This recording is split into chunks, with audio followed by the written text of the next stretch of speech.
আচ্ছা, ফার্স্টে আমরা একটা ব্রাউজারে আসবো। ব্রাউজারে এসে এই যে উপরে সার্চ বারে এখানে সার্চ করবো হচ্ছে আল্ট্রা ভিউয়ার।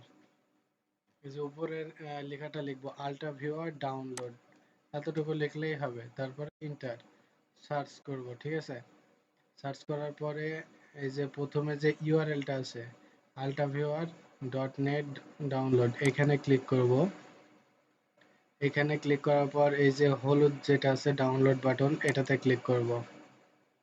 এটাতে ক্লিক করার পরে যখন ডাউনলোড কমপ্লিট হয়ে যাবে তখন আমরা এটা ওপেন করব। যদি ক্রোম ব্রাউজার না থাকে তাহলে এই যে এই ব্রাউজারটা আছে।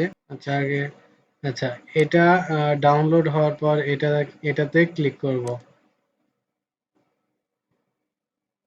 ক্লিক করার পর ইয়েস, তারপরে নেক্সট, তারপরে ইয়েস, তারপরে নেক্সট নেক্সট নেক্সট ইনস্টল।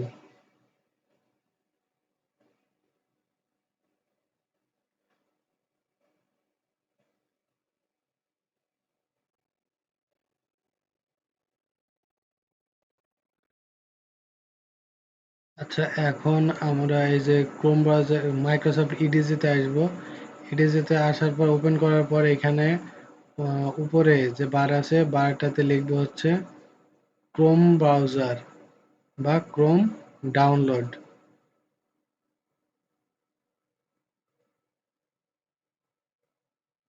এবার এটা লেখার পরে নিচে যে অপশনগুলো আসবে আমাদের এই যে ফার্স্টে লিংক দেওয়া আছে, এই লিংকের থেকে এই যে উপরের লিংকটাতে গেলেও হবে। আমরা করব কি এই যে নিচে আরেকটা আছে ডাউনলোড নাও, আমরা ডাউনলোড নাও এ ক্লিক করব।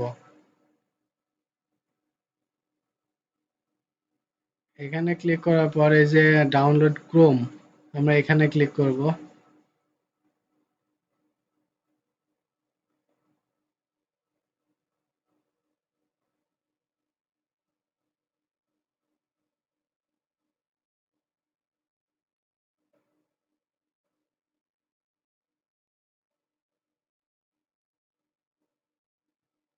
তারপরে যদি ডাউনলোড হয়ে যায়, যদি ডাউনলোড না হয় সেক্ষেত্রে করবো কি এই যে ডাউনলোড ক্রোম ম্যানুয়ালি, এই যে এখানে, ঠিক আছে, এটাতে একবার ক্লিক করব ডাউনলোড ক্রোম ম্যানুয়ালি। এই যে উপরের বারে ডাউনলোড হবে অটোমেটিক। তারপরে আমরা এটাকে ইনস্টল করব। ইনস্টল করার ক্ষেত্রে কি ওই যে এইটা ডাউনলোড কমপ্লিট হয়ে গেলে যখন হয়ে যাবে তখন এখানে ওপেনে ক্লিক করব। ওপেনে ক্লিক করলে এটা অটো, তারপরে ইনস্টলেশন যাবে, তখন আমরা ইনস্টল করব।